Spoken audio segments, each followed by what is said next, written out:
NEET paper leak और UGC net paper घोटाला, HCS भर्ती घोटाले मुद्दे को लेकर युवा कांग्रेस का धैर्य जवाब दे गया। रोजाना हो रहे पेपर लीक मामलों को लेकर युवा कांग्रेस ने शहर में जुलूस निकाला और प्रदर्शन किया। सरकार के खिलाफ जोरदार नारेबाजी की गई।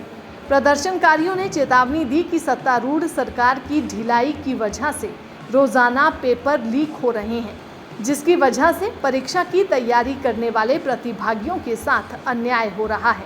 अगर पेपर लीक मामला नहीं रुका तो वे पूरे प्रदेश में आंदोलन छेड़ने पर मजबूर हो जाएंगे। दैनिक सवेरा के लिए भिवानी से अभिषेक ठाकुर की रिपोर्ट। इस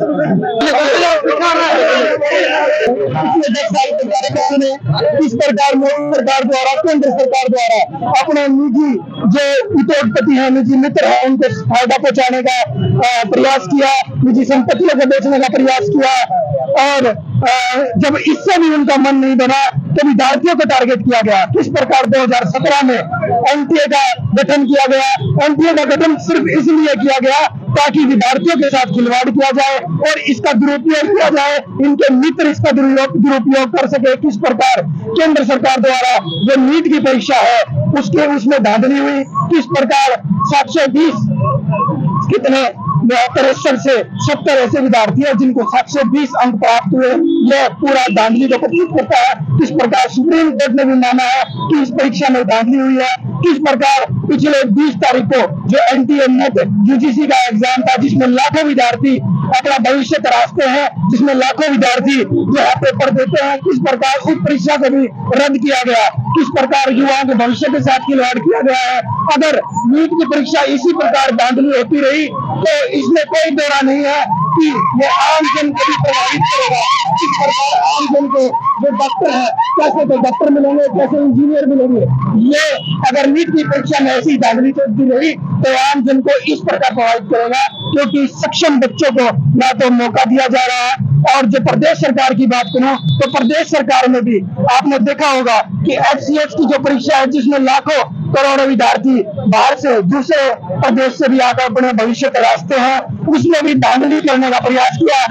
मेन स्ट्रीम मीडिया में इसको उठाने का भी प्रयास किया, पर सरकार ने कोई संज्ञान नहीं लिया। किस प्रकार एचसीएस की परीक्षा में आप देखोगे तो एक ही कक्ष में 7 से 8 विद्यार्थी ऐसे हैं जो आज एचसीएस की परीक्षा में टॉप की रैंक प्राप्त करते हैं। और किस प्रकार एससी और बीसी के विद्यार्थियों को इस परीक्षा से वंचित किया गया, क्योंकि एससी और बीसी के कई ऐसे पद हैं जिनको अब भी खाली किया गया, खाली सरकार के द्वारा रखा गया। मुझे नहीं लगता कि एससी और बीसी के जो विद्यार्थी हैं किसी प्रकार से पीछे हैं। अपनी मेहनत के प्रति, अपनी मेहनत के बदौलत जो है परीक्षा में प्रवेश करते हैं और प्रवेश करके उसमें उस परीक्षा में जो है आपकी क्या कार्रवाई होनी चाहिए। हालांकि केंद्र सरकार कह रही है कि इसको रद्द किया जाएगा, जिन्होंने काम किया उन पर कार्रवाई की जाएगी। जी, हमारी युवा कांग्रेस की तरफ से आज प्रदर्शन प्रदेश में जो है हर जिले में किया गया।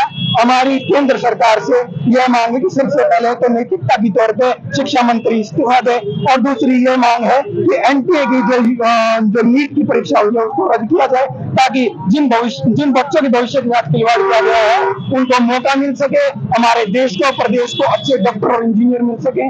और हमारी प्रदेश सरकार से ये मांग है युवा कांग्रेस की तरफ से कि एचसीएस की जो भर्ती हुई है उसमें सीबीआई जांच होनी चाहिए, उसमें जो दोषी है उनको सजा मिलनी चाहिए।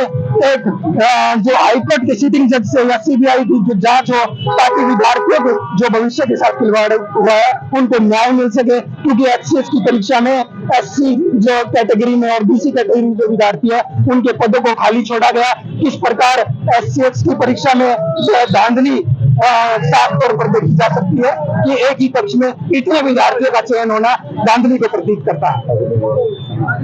कि जो अग्निवीर में जो भर्तियां पिछली सरकार में जो हुई थी, अग्निवीर योजना में जो भर्तियां हैं उनको पक्का किया जाए। हमारी सरकार आने पर हम आश्वासन देते हैं कि हमारी सरकार आने पर युवाओं को जो है रोजगार दिया जाएगा और इस तरह की जो धांधली हुई है उसकी जो है जांच की जाएगी।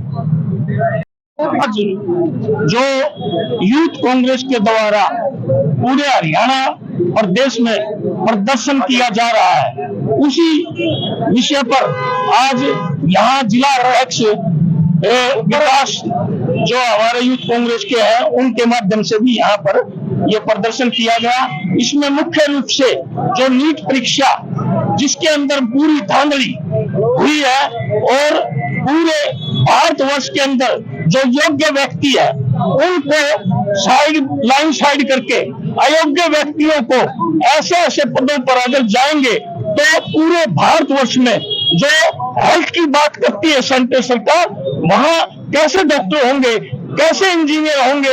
आप देख रहे हो इंजीनियरों का भी हालात जो बिहार के अंदर किस तरह पुल गिरा है। और ये इस तरह के नीट के माध्यम से ऐसे ऐसे बच्चे अगर आगे आते हैं तो पूरे भारतवर्ष के अंदर बुरा हाल होगा। और मैं तो ये कहता हूं जो युवाओं के साथ ये जो खिलवाड़ हो रहा है और जो ये कहते हैं कि पर्ची खर्ची नहीं है, मैं दावे के साथ कहता हूं कि ये पर्ची खर्ची के माध्यम से ही ये पेपर लीक होते हैं। 34 पेपर हरियाणा के अंदर लीक हुए हैं और ये सेंटर के पेपर भी लीक होते हैं। तो इनको विशेष रूप से ये तुरंत प्रभाव से ये परीक्षा रद्द की जाए और खास रूप से HCS जो कि जिन्होंने प्रशासन चलाना है, जो IAS जिन्होंने प्रशासन देश को चलाना है, उनको ऐसे बढ़िया ढंग से भर्ती किया जाए और योग्य बच्चों को आगे लाया जाए ताकि इन परीक्षाओं को रद्द करके दोबारा से परीक्षा की जाए। इसी के साथ मैं तो एक बार युवाओं का फिर पुण्य धन्यवाद करता हूं कि ये इस विषय में पूरे हरियाणा में ये उठाया हुआ है, पीड़ा उठाया हुआ है।